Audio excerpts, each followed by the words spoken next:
From slick, rickety scaffolds, where the Columbia River drops at Celilo Falls, native fishermen speared their sacred Chinook. They revered the falls as a place of majestic power. On March 10, 1957, slack water from the newly built Dalles Dam buried the ancestral fishing grounds and 11,000 years of native history in 6 hours. Tribal efforts from Yakima, Umatilla, Warm Springs, and Nez Perce to relocate the dam had failed.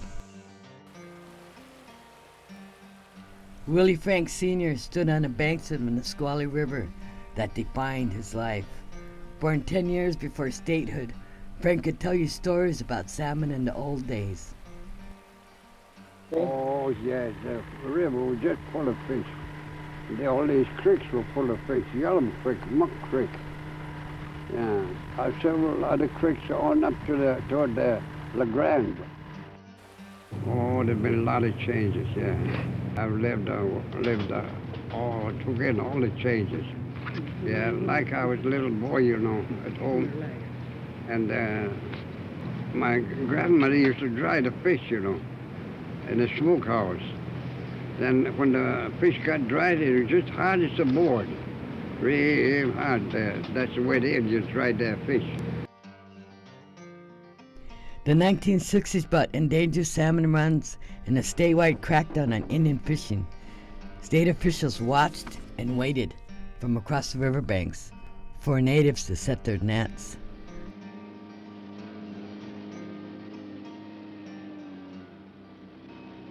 Tribal fishermen held treaties that promised fishing rights in usual and accustomed places.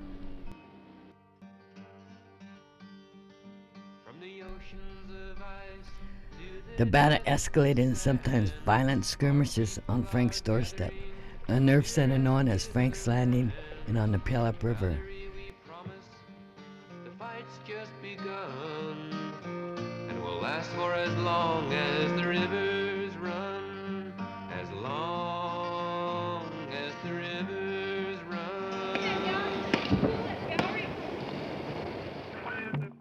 Civil disobedience over treaty fishing rights swept the Northwest, and what the media billed the Great Fish War.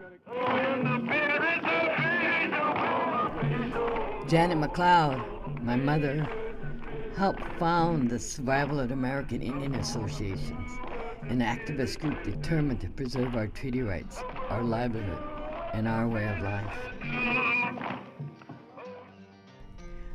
On September 9th, 1970, as salmon runs dwindled, the state crackdown on Indian fishing led to the most violent confrontation yet.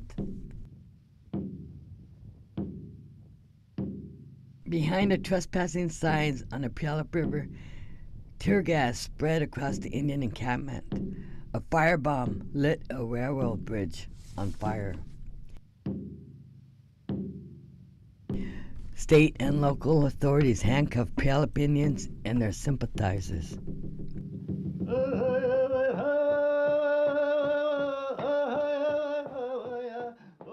Then in 1974, in a landmark court decision, federal judge George Bolt upheld treaty fishing rights.